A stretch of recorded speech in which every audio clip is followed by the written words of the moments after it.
Assalamualaikum warahmatullahi wabarakatuh.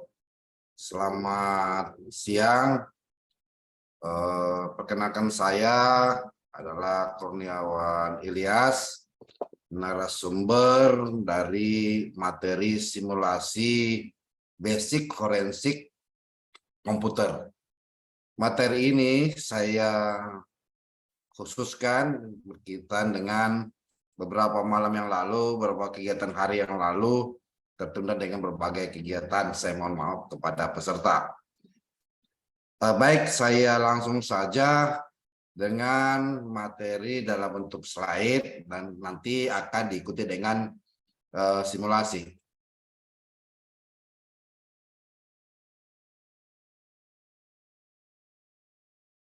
Jadi judul materi ini adalah simulasi otopsi komputer basic digital forensik ya. Jadi saya salah satu dosen teknik informatika jaringan komputer Universitas Nahdlatul Ulama Sulawesi Tenggara.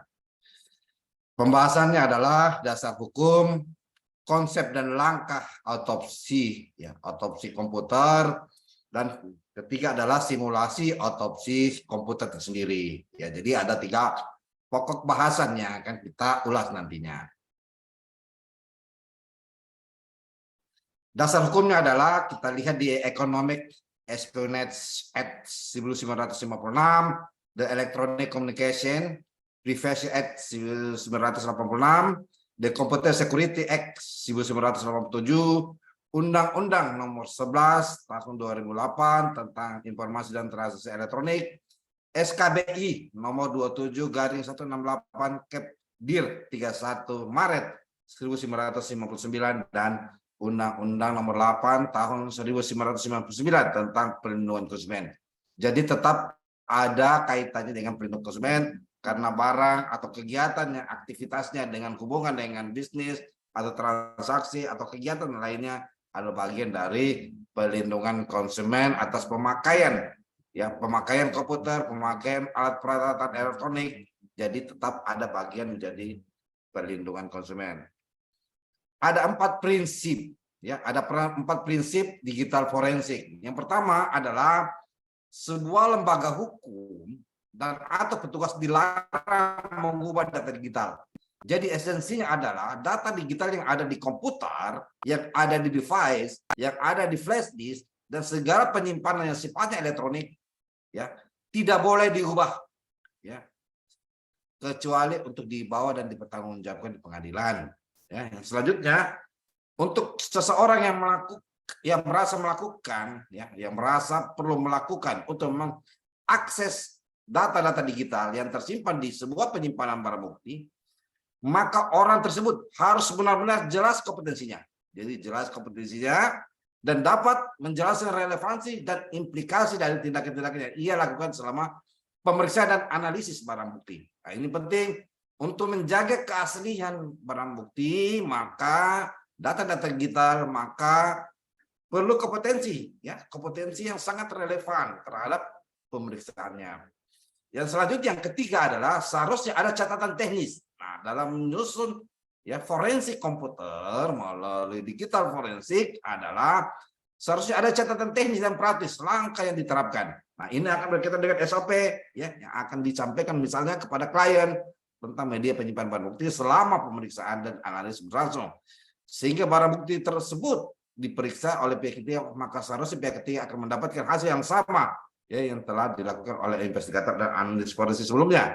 Nah, barang bukti yang menjadi ya bahan pemeriksaan misalnya analisis forensik lainnya dan akan diperiksa juga, akan diuji kembali, akan dipakai kembali oleh analisis forensik komputer lainnya. Itu harus lebih sama, kurang lebih sama, dia punya nilai hashing ya, kualitas, mutu, ya, mutu, volume yang satu sama lainnya tidak berbeda ya. Yang selanjutnya adalah seseorang yang bertanggung jawab terhadap investigasi kasus maupun pemeriksaan dan analisis bukti elektronik harus dapat memastikan bahwa proses yang berlangsung sesuai dengan analisis barang bukti elektronik dan harus dapat memastikan bahwa proses yang berlangsung sesuai dengan hukum yang berlaku dan prinsip-prinsip sebelumnya.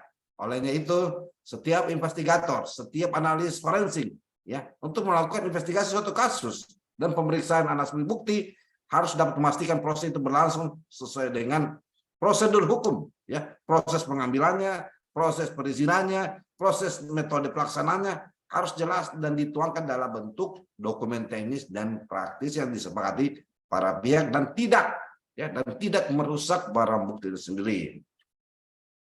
Jadi otopsi, jadi saya memakai tools otopsi adalah instrumen yang melekat di sebuah analis konferensi komputer yang sifatnya open source, ya, yang bisa digunakan oleh siapa saja. Untuk itu sekalipun bisa digunakan atau dipakai oleh siapa saja, namun dibutuhkan keahlian khusus, sertifikat khusus untuk menjamin bahwa data atau bukti atau dokumen digital tersebut yang dipindahkan, yang dipakai untuk menjadi bukti itu harus benar-benar, ya, tidak rusak, ya, harus melalui prosedur, harus melalui tahapan yang sangat ketat sehingga bisa digunakan untuk kepentingan hukum atau kepentingan lainnya. Jadi otopsi adalah sebuah antarmuka grafis untuk tool-tool yang dalam SealKit, ya, yang memudahkan pengguna dalam melakukan investigasi, menganalisis disk, ya, jadi menganalisis disk dan file system di Windows, Unix, ya, Unix seperti ya tadi kita lihat ya, flash disk, NTF, ya, file US, ya, UFS 12, EST 12. Jadi otopsi menyediakan fungsi manajemen kasus, integrasi gambar, pencarian kata kunci dan operasi lainnya menggunakan PL, ya, untuk menjalankan program-program SealKit, ya, SealKit dan mengubah dari hasilnya ke HTML. Jadi, ya, otopsi yang kita akan simulasikan ini adalah platform forensik digital. Dia ada platform, ya, dan antarmuka grafis untuk SealKit dan alat forensik lainnya. Hal ini bisa digunakan oleh penegak hukum, ya, militer, pemeriksa perusahaan untuk menyelidiki apa yang terjadi pada komputer. Jadi otopsi ini salah satu, ya, tools yang melekat di Windows, ya, di Windows untuk bisa kita pakai, ya, bisa kita pakai dengan cara-cara sesuai ketentuan yang berlaku. Baik, ini metodenya, ya, kita install, kita next, ya, jadi tidak ada halangan, next terus, dan akan menghasilkan demikian. Baik, saya akan simulasikan bagaimana melakukan investigasi atau forensik komputer terhadap flash disk, ya, yang misalnya yang bersangkutan meninggalkan barang bukti atau kehilangan bukti, ya, di sebuah flash disk atau komputer. Baik.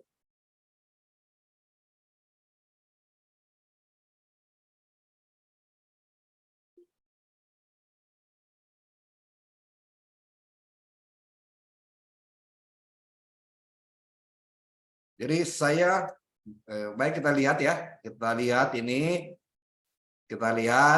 bahwa flash disk saya, ya, posisi flash disk saya, nah, Kingston ini, ya, di partisi tidak ada data, ya, kosong, ya, tidak ada kosong. Untuk itu saya akan mengambil satu file dalam bentuk file image ataupun PNG, JPEG, ya, untuk menjadikan bahan simulasi kita dalam hal untuk melakukan investigasi, ya, forensik komputer apabila ada pihak-pihak, ya, yang menyembunyikan, ada pihak-pihak yang menghapus, ya, jejak digitalnya di sebuah flash disk ataupun di sebuah hard disk internal di dalam komputer itu sendiri. Dengan adanya itu, maka kita bisa melakukan investigasi internal sendiri dengan prosedur yang berlaku dengan memberikan jaminan bahwa data tersebut tidak dimanipulasi, data tersebut benar-benar otentik dari sumbernya, ya. Jadi data tersebut benar-benar otentik dari sumbernya. Baik, kita akan lakukan percontohan, ya. Saya mengambil data yang berkaitan dengan itu, misalnya ini, ya. Oh, boleh. Ataupun ini, ya. Oh, jangan, ya. Jadi kita bisa melihat ini, ya. Oke, ini saja, ya. Jadi ini file, ya, 2020-23-03-02, ya. Ya, kita lihat ya nilai hash-nya berapa. Kita bisa lihat adalah 100 ya, size-nya adalah 178 kilobyte ya, atau 180 kilobyte ya kalau di on disk-nya. Jadi ini dokumen 20 23 03 02 22 5747. Dia punya tipe file adalah file PNG ya, open with photo. Dia tersimpan di lokal C. Dia nilai kapasitas hard disk, kapasitas fotonya adalah 100 kilobyte ya. Jadi kita akan jadikan ini sebagai bukti digital yang coba kita simulasikan untuk dihilangkan. Baik, saya copy. Saya pindahkan di Kingston. Oke, dia pindah ya. Jadi dia pindah dokumen ini. Kita coba lagi cek. Ketika dia pindah, dia berubah nilai hash-nya ya. Ini 17 ya, 178.256 ya. Olehnya itu yang menjadi ukuran nanti apakah sama hasil investigasi kita, khususnya nilai hash-nya ataupun ukuran bitnya ya, ukuran kilobyte-nya terhadap eksistensi file PNG yang berbentuk foto yang tadi saya sudah buka ya. Baik. Ini ya 179 kilobyte ya. Baik. Ada pihak yang coba menghilangkan barang bukti, menghilangkan jejak ya di komputer maupun di flash. Untuk itu, baik analis forensik, investigator ya, untuk bagaimana merecovery kembali data tersebut untuk menjadi barang bukti atau bahan bukti hukum nantinya, untuk memastikan bahwa dokumen yang dihilangkan tersebut ada kaitannya dan relevansinya di setiap perkara atau setiap kasus. Fungsi analis komputer ini, fungsi analis forensik komputer ini untuk menyajikan data tersebut sesuai ya, tidak merusak barang bukti sesuai dengan asli atau kapasitasnya.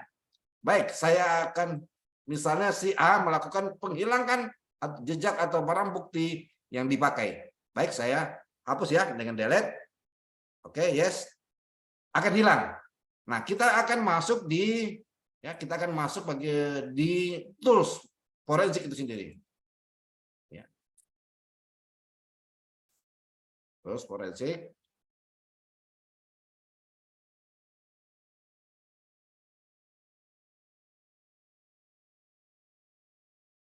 Oke, kita akan masuk di tool forensik ya.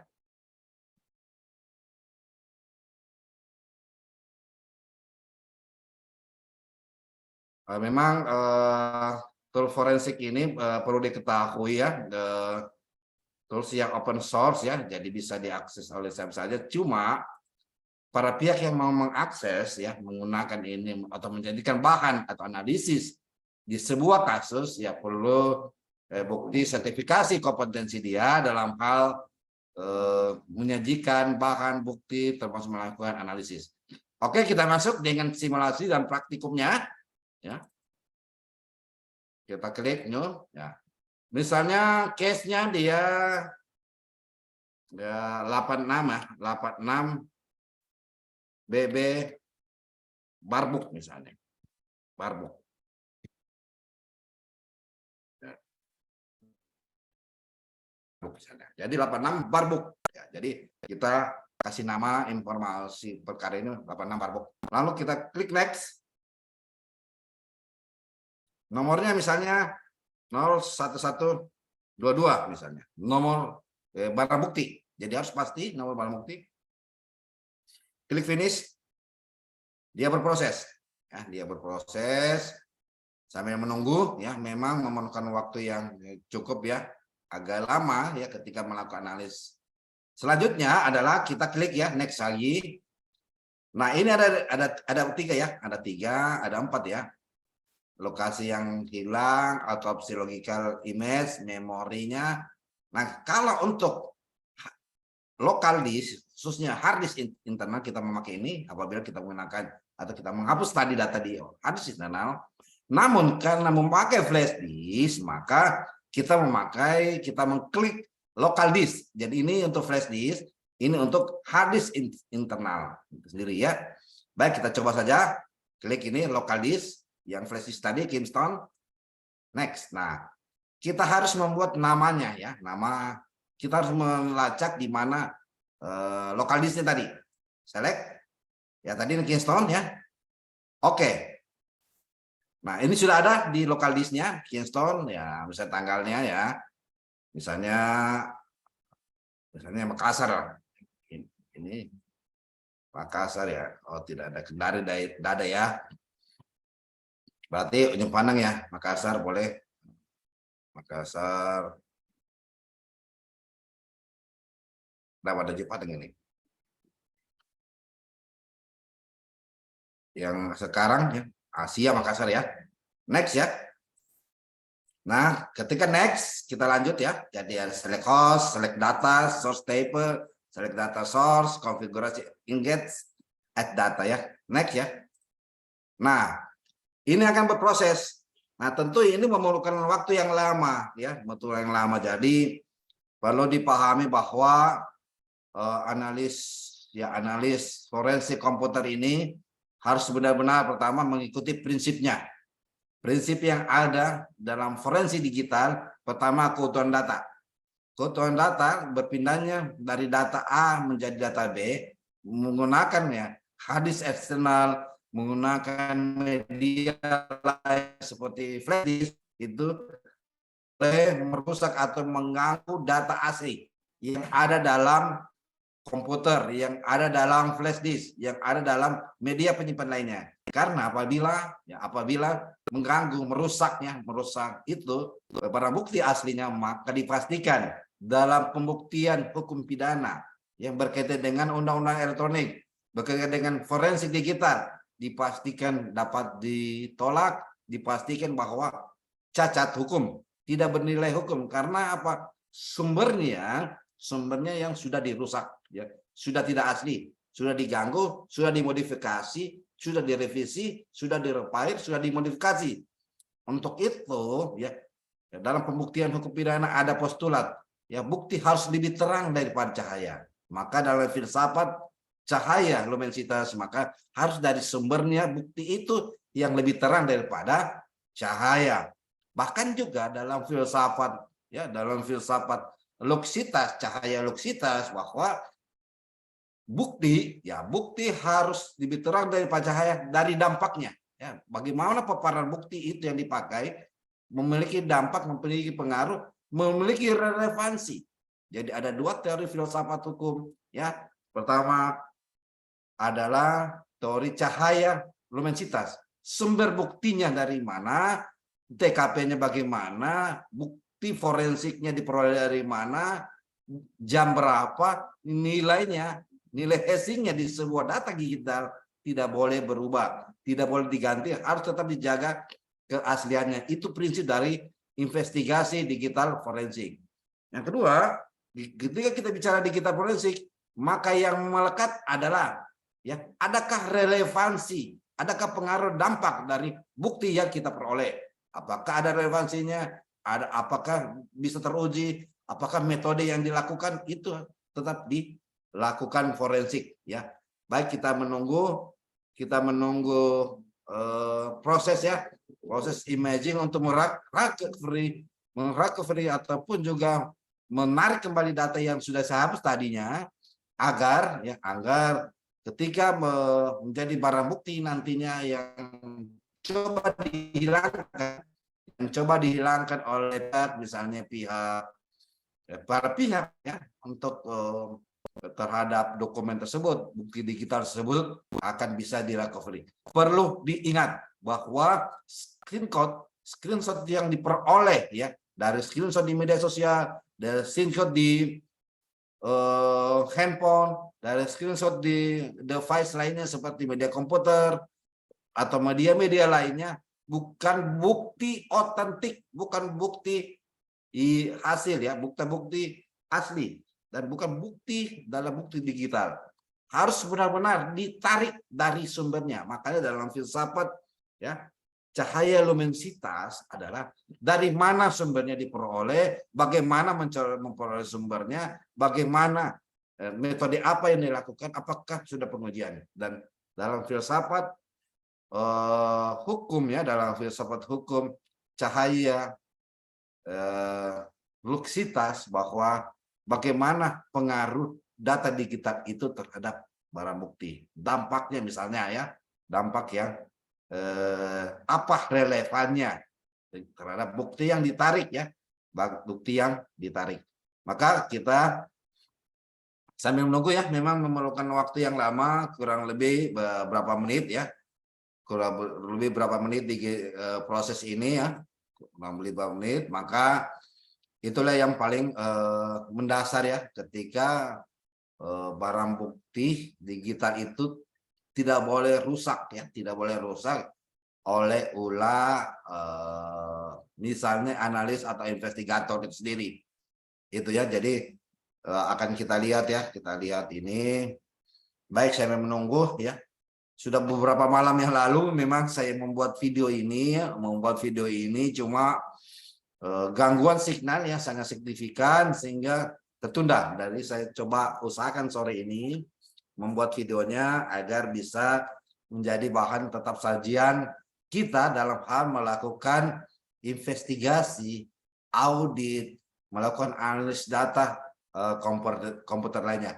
Ini data source ini maksudnya adalah semua sumber data yang hilang itu di flash disk tersebut akan ditarik kembali, akan di-image kembali sebagaimana asli sebelumnya ya. Jadi memang memerlukan waktu yang lama sebab beberapa data tersebut ya, yang sudah saya coba simulasikan saya hapus kembali ya. Itu yang menjadi penting ya, yang paling penting dalam sebuah investigasi ya. Oleh itu kita menunggu saja ya, kita menunggu saja. Tadi saya sudah simulasikan bahwa flash disk tadi posisinya kosong ya. Flash disk tadi posisinya kosong, maka dengan adanya recovery data ya, recovery data melalui otopsi ini, tool otopsi, maka dipastikan data tersebut sama ya, sama nilainya yang ada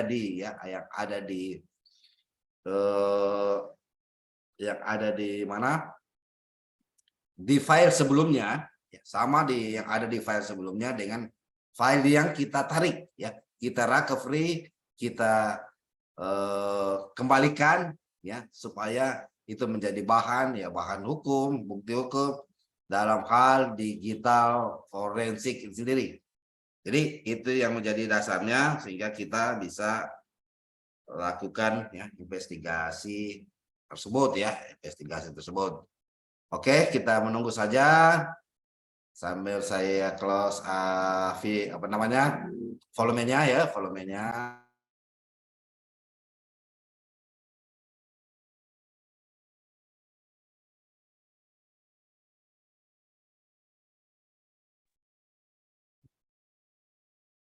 Oke, ini sudah ada ya data investigasi yang kita sudah kembalikan recovery untuk memastikan apakah bukti digital yang dihapus si A bisa dikembalikan sesuai nilai hash-nya ya, nilai dari sebuah kapasitas di penarikan yang dihapus tadinya ya. Baik.